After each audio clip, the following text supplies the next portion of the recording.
Minimod Monday, this time Rocketry Expanded, mod made by Sergeant Imalas. What do you mean that's not how you write this? Go ahead, show me. Oh, he really can. Oh, I get it, and sorry to you, Sergeant. The Rocketry Expanded mod gives you a larger variety of rocket parts.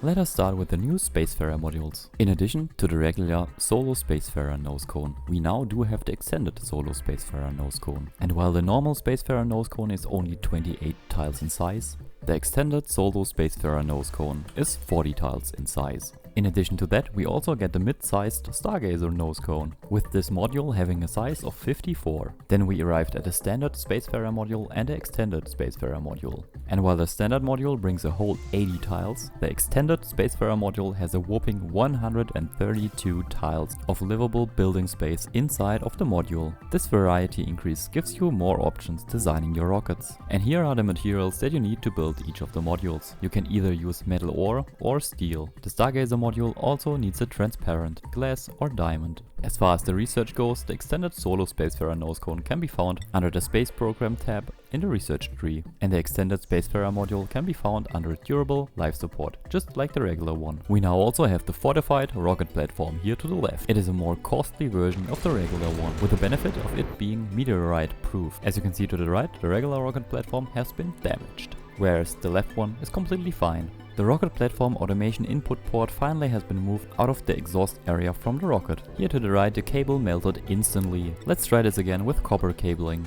We start both the rockets, but because the exhaust from the right rocket hits the port where the copper cable is plugged in, the cable melted right after the first start and the rocket is now stuck, meaning your automation would have been useless, whereas the left rocket keeps on going. I gave it a few more starts and landings, but the result, even with copper cabling, was pretty clear. I asked myself why this isn't in the DLC in the first place. The fortified rocket platform can be found under superheated forging. You will need 1200 kilograms of steel to build the thing. Rockets are now easier to build without you having to scroll all the time. We now do have sorted rocket modules, starting with the engines on top. If you click on the tab, it will open and show you all the parts that belong to that group. After building the engine, for example, you can just close the tab and open another one, bringing more order to your building process and less scrolling.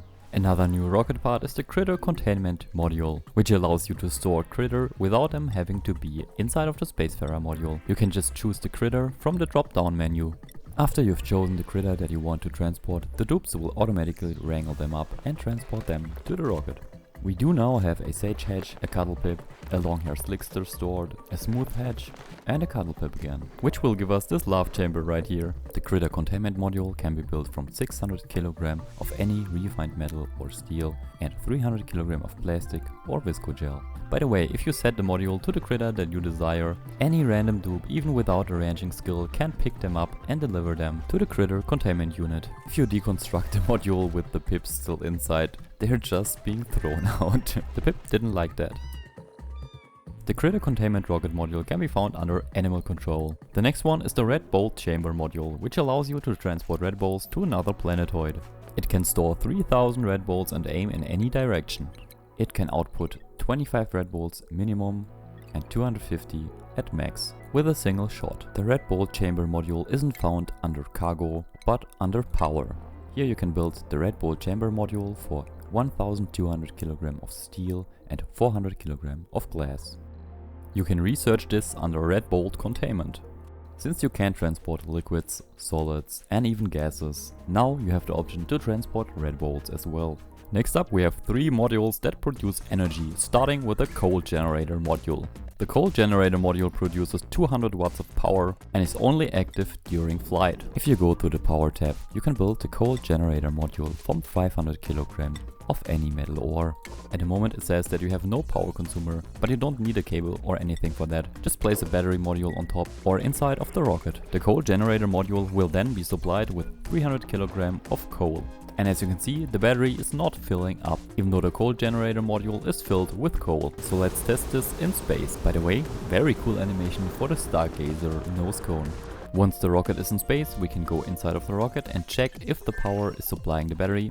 It is not. That is due to the rocket not moving. If the rocket is in flight, and only in flight, let's do that right now, grab the rocket and give it a new destination. Then the coal generator module activates, filling up the battery in the process, which will only fill the battery as long as the rocket is actually moving. As soon as we stop the rocket, the battery charging will stop as well. And this is what it means when the module says works only during flight. By the way, you don't need any automation to stop this battery from charging, because at around 95% charge, it will stop producing power, which I cannot confirm from the data I've gathered here. The research for the coal generator module can be unlocked early game, together with the advanced power regulation. The next generator module that we have gotten is the steam generator module, here on top and below of the large gas cargo canister. The steam generator module will produce 400 watts of power.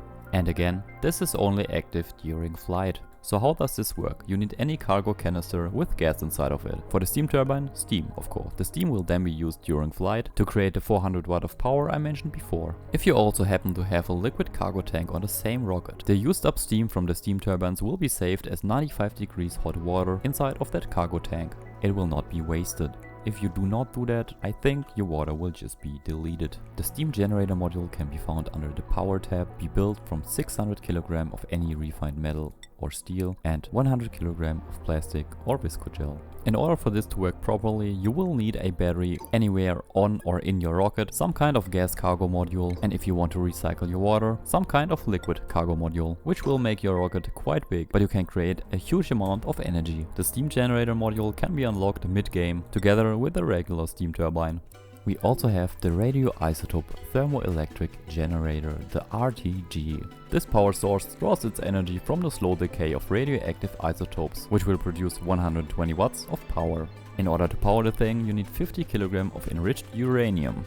It can be found under the power tab and be built for 400 kg of steel. Because this is producing energy constantly, you don't need a battery module, but it will get rid of the annoying red symbols. The uranium only will last for 40 cycles until it decays, so if you want to have a fresh batch, you can just flush it out with this button here, allowing your dupes to resupply the whole thing. The radioisotope thermoelectric generator can be found under red bolt propulsion, and with this is a pretty endgame version of powering your stuff. The mod also buffed the cartographic module, allowing it to instantly reveal any hexagons surrounding the rocket, finally making it useful for the size it has. Another new rocket module is the laser drill cone, which instead of diamond uses up red bolts to mine those asteroid fields. The regular drill cone is able to store 1000 kg of diamond, which it will slowly use up while drilling. The new laser drill cone can take in 6000 red bolts, which according to the creator would allow it to mine 24 tons of material. The laser drill cone can be researched under high velocity destruction, the same as the regular drill cone. The laser drill cone can be built from 400 kg of steel and 200 kg of plastic or viscogel. In order for the laser drill cone to work, you of course need cargo bays, gas canister cargo bays, liquid cargo tanks, or the artifact transport module, depending on what you want to bring back from, for example, this sandy ore field here. Another cool thing is that the Spacefarer module insides no longer take up 32 × 32 tiles on the map. What I mean with that is the following. If you ever wondered how the game map looks, this is what you can expect. All the planets on the same map, either next to each other or somehow stacked. The rocket interiors, on the other hand, are created to the rightmost side of the map, as you can see here. And the normal vanilla sized medium interiors would be 32 × 32 tiles. These here are notably smaller. If I, for example, would create 2 more Spacefarer modules here, we are able to see them on the rightmost side of the map, where they will be created. If you want to support Sergeant Imalas in his work, go and check out his Ko-fi site. And if you want to support me, go and check out my Patreon or memberships. I will probably give your dupes a horrific treatment in the current Let's Play, which you could, by the way, check out here on the screen.